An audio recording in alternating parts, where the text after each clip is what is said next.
నా తల్లి కనిపించింది. చెప్పండి చెప్పండి. లేదు గీత, కనిపించలేదు. అంతేనా? ఇక వాసంతి నాకు కనిపించదా? ఎన్నటికీ కనిపించదా? ఊరుకో గీత, ఊరుకో. ఎలాగైనా సరే వాసంతిని వెతికి తీసుకొస్తా. నీ ఆరోగ్యం పాడు చేసుకో. వెళ్ళు గీత, వెళ్ళి పడుకో. వాసంతి,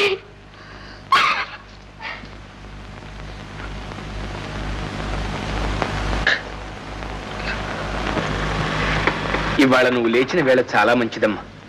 కాస్తలో తప్పిపోయింది గాని లేకపోతే ప్రాణాపాయం జరిగి ఉండాల్సింది. నీ అదృష్టం, గాయాలు కూడా అట్టే తగలేదు. నేను నిజంగా అదృష్టవంతురాల్ని కాదు. అయితే ఈ ప్రమాదం ఇలా తప్పేది కాదు. ఏమ్మా అలా మాట్లాడుతున్నావు? నీకు కావలసిన వాళ్ళు ఎవరైనా ఉంటే చెప్పు, వెంటనే పిలిపిస్తాను. కావలసిన వారు నాకెవరు లేరు. నేను ఒక అనాథను. అనాథ? అవును. దయచేసి మీరు ఇంకేం అడగండి. లేదమ్మా, నేనేమి అడగను. ఇక నాకు అవసరం కూడా లేదు. విశ్రాంతి తీసుకోమ్మా, నేను వస్తాను.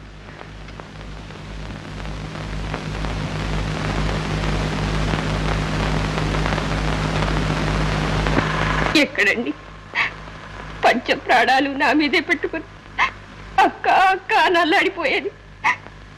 నా చెల్లి ఎక్కడండి? నా తల్లి ఎక్కడండి? గీత, నా మాట వినవు? లేదండి, ఇక వాసంతి రాదు. ఈ పాపిష్టి మొహం చూడదు.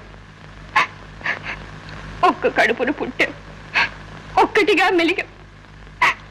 దాని మనసు తెలుసుకోలేకపోయాను. గీత, గీత, నా మాట విను. ఎలాగైనా సరే వాసంతిని తీసుకొచ్చే బాధ్యత నాది. ఏమండి, పేపర్లో వేయిస్తే? పేపర్లోనా? అవునండి, వెంటనే వేయించండి. వాసంతి, నీ మనసు తెలుసుకోలేక నిన్ను అనుమానించాను, అవమానించాను. నా పాపానికి ప్రాయశ్చిత్తం లేదు. ఇప్పుడు నా సర్వస్వం నీకు అర్పించడానికి సిద్ధంగా ఉన్నాను. వెంటనే రావలసి అని వేయించండి. వెళ్ళండి. అలాగే గీత, ఇప్పుడే వేయిస్తాను. నువ్వు మందు తీసుకో. చెప్పిన పూల మొక్కలను తెచ్చానమ్మా. సరేనమ్మా. అమ్మా,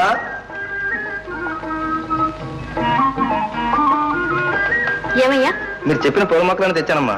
అవన్నీ ఎక్కడ పెట్టాలో నేను వచ్చి చెప్తాను, నువ్వు వెళ్ళు. సరేనమ్మా. వాసంతి, నువ్వు కాలు పెట్టినప్పటి నుంచి ఈ ఇల్లు కళకళలాడుతూ ఉంది. ఏమ్మా, గాయాలన్నీ పూర్తిగా మానిపోయాయా? హృదయంలో తగిలిన గాయాలెన్నో వాటంతట అవే మానిపోయాయి. ఇవి మానకపోతాయా?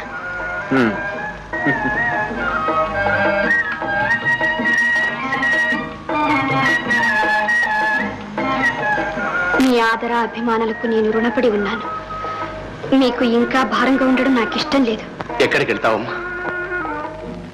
చూడమ్మా, లెక్కలేనంత ఆస్తుంది, లంకంత ఇల్లుంది, అన్నీ ఉన్నాయి. కానీ నాకు మనశ్శాంతి మాత్రం లేదు. కారణం తెలుసు. 3 సంవత్సరాల క్రితం ఒక్కగానొక్క కొడుకు చిన్న మనస్తాపం వల్ల ఇల్లు వదిలి వెళ్ళిపోయాడు. ఆనాటి నుంచి నేను ఎంత కుమిలిపోతున్నానో ఆ భగవంతుడికి తెలుసు. మళ్ళీ ఆ స్థానంలో నాకు మనశ్శాంతిని ఇవ్వగలదానివి నువ్వేనమ్మా. నువ్వు నాకు చేయగల ప్రత్యుపకారం ఇదొక్కటే. ఇది నీ ఇల్లమ్మా. వెళ్ళమ్మా. గీత, నీ ఇష్ట ప్రకారం పేపర్లో కూడా వేయించాను. వాసంతి రాలేదని మూర్ఖంగా నువ్వు మందు కూడా మానేశావు. గీత, నన్ను అన్యాయం చేయకు గీత. మన్నించండి. గీత, బాబు, గీత, ఈ పసికందును చూడు. చూడు గీత, ఈ మాణిక్యాన్ని నువ్వే నాకు ప్రసాదించావు. నువ్వు వీడి కోసమైనా బ్రతకాలి గీత, వీడి కోసమైనా బ్రతకాలి. ఇంకా ఎందుకండి ఈ జీవితం? అడుగడుగునా నరకం అనుభవిస్తూ చేసిన పాపం చిత్రవద చేస్తుంటే జీవించడం కంటే ఎంత త్వరగా పోతే అంత మంచిది. గీత, ఒక్కటే ప్రార్థన, ఎలాగైనా వాసంతిని కనిపెట్టండి, నా క్షమాపణ చెప్పండి. అంతేకాదు, నా బాబు వాసంతిని తల్లిని చేయండి. చేస్తారా? నా కోరిక మన్నిస్తారా?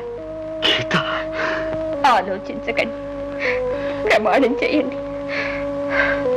అప్పుడే నాకు ఆత్మశాంతి. హాయిగా కళ్ళు మూస్తాను. వాసంతిని నా బాబుకి తల్లిగా చేస్తాను. చెప్పండి, నా కోరిక నెరవేరుస్తారా? చెప్పండి. గీత, ప్రమాణం చేస్తున్నాను, నీ ఇష్ట ప్రకారమే వాసంతి బాబుకు తల్లి అవుతుంది. బాబు, వాసంతి, గీత, వాసంతి, గీత, గీత, గీత. Sir, telegram. టెలిగ్రామా? అవును.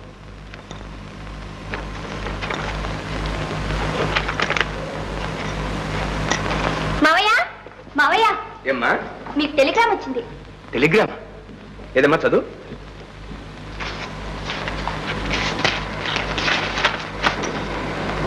Arriving tomorrow morning plane. Babu. Babu, నా బాబు, నా బాబు వస్తున్నాడా? వచ్చేసాడమ్మా, నా బాబు వచ్చేసాడు.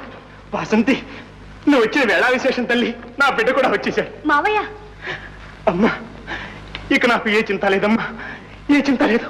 నా బిడ్డ వచ్చేస్తున్నాడు, నా బిడ్డ వచ్చేస్తున్నాడు.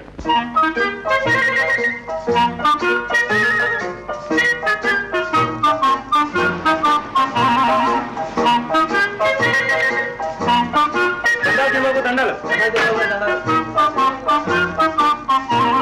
దండాలు. అరే ఉన్నాయిరా.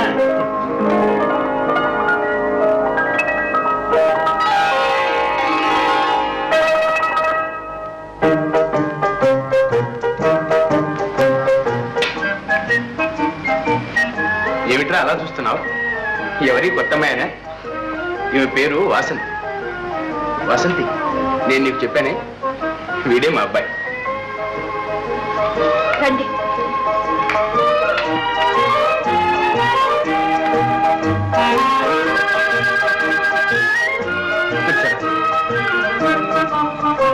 నువ్వు వెళ్ళిన నాటి నుంచి నాకేదో పిచ్చి పెట్టినట్టయిందిరా. ఈ అమ్మాయి వచ్చింది, మన ఇల్లు ఇల్లుగా ఉంది, నాకు కూడా కొంచెం మనశ్శాంతి లభించింది. నిజంగా ఈ అమ్మాయి లక్ష్మిరా, మహాలక్ష్మి. చాలండి. అసలు ఈ అమ్మాయి మన ఇంటికి ఎలా వచ్చిందో తెలుసా? ఒకరోజు నేను కారులో వెళ్తున్నాను.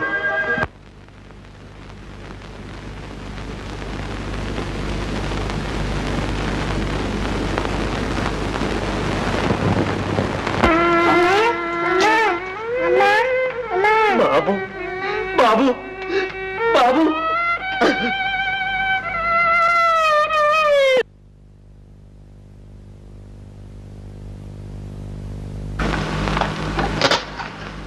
ఓ, మీరా? వాసంతి, నీతో కాస్త మాట్లాడాలి. రండి, కూర్చోండి. వాసంతి, నువ్వు అనాథవని నాన్నగారితో చెప్పావట. నువ్వు అనాథం ఎందుకు కావాలి? నాకేం అర్థం కావడం లేదు. ఒక్క కడుపున పుట్టిన అక్కకే అర్థం కాలేదు కనుక నేను ఇలా అనాథనయ్యాను. నిజంగానా? అవును. ఎవరి సంతోషం కోసం నేను నా సర్వస్వం త్యాగం చేశాను. ఆమె తన జీవితాన్ని నేను నాశనం చేసినట్లు భావించింది. అంతే, ఇల్లు వదిలి వచ్చేశాను. వాసంతి, నిన్ను మళ్ళీ మా ఇంట్లో కలుసుకుంటానని కల్లో కూడా అనుకోలేదు. నేను అనుకోలేదు. నిజం చెప్పు, నేను మళ్ళీ ఇక్కడ కూడా దాపురించానని భయంగా ఉందా? లేదు, నాకేం భయం లేదు. ఏనాడు మీరు నా కోసం ఉద్యోగం రాజీనామా చేశారు, ఆనాడే అనుకున్నాను మీరు ఉత్తములని. వాసంతి, నీకంత మంచి అభిప్రాయం కలిగినందుకు చాలా సంతోషం.